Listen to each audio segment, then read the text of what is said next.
Just imagine it. You're young, just married, looking to start your family. You couldn't be more excited about the prospect of finding a house to begin your new life in. The search commences. You look at house after house, getting your hopes up just to have them dashed against the rocks of reality time and again. And one day you see that for sale notice on the internet. The house looks good and within your price range. You schedule an appointment with a realtor to visit it. It's better than you could have ever imagined. I mean, it's not perfect, but for the price they're asking, it's a real steal. You can't believe it's been on the market for as long as it has been at such a great price. This is a great house, the realtor says to you with a smile. People keep looking at it. If you want it, you better be smart and sign the paperwork today. No telling how much longer it'll stay on the market. So, you sign the paperwork the same day because you don't want to miss out on this home. Just too good of a deal to be true, right? Right.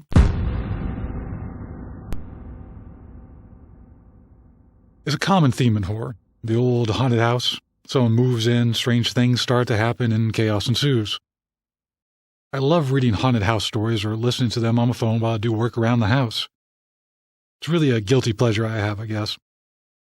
And yes, before you ask, I am that guy that gets outraged during horror movies, asking why the characters could not see something coming or could not see this ending badly. How could they miss out on such an obvious trap, right? But that's a movie or a book. It's not real life.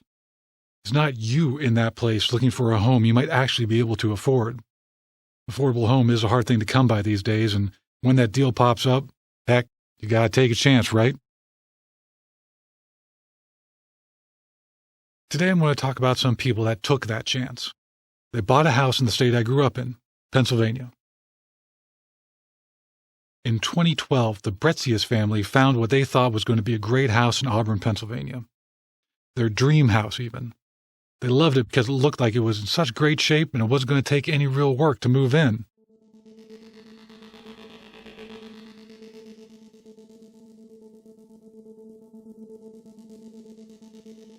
For those who don't know, Pennsylvania is way up north in the United States of America.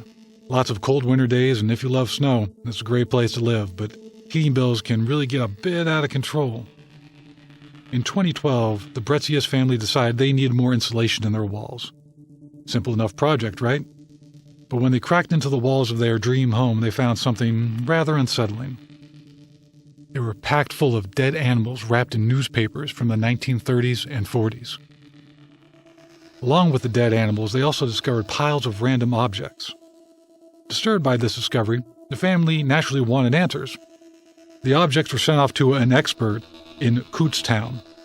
Yeah, I know. You're thinking, what kind of expert would examine things like this? The article didn't really say, but let's just move on. When this expert concluded the investigation, they revealed that the items were linked to old world practices of magic and witchcraft. Auburn is a borough in Schuylkill County, Pennsylvania. It's part of an area known as Pennsylvania Dutch Country. It's a bit confusing, but Pennsylvania Dutch Country was actually settled by people of German descent. It seems that there was a problem with translation and dialect, so when these new people were asked where they came from, they said they were of Deutsch descent. Deutsch is, of course, German for German. People thought they were saying Dutch, so they assumed they came from Holland or the Netherlands.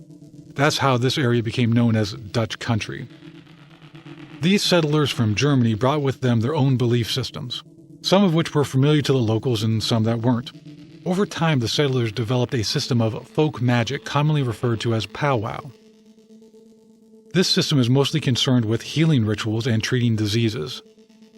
Because of the religious tolerance of the settlement, they practice openly.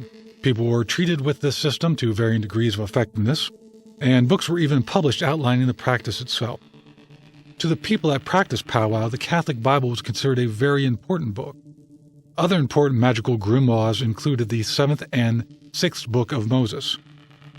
If you want to read up on the practice itself, you'll want to pick up a book called The Long Lost Friend by John George Homan.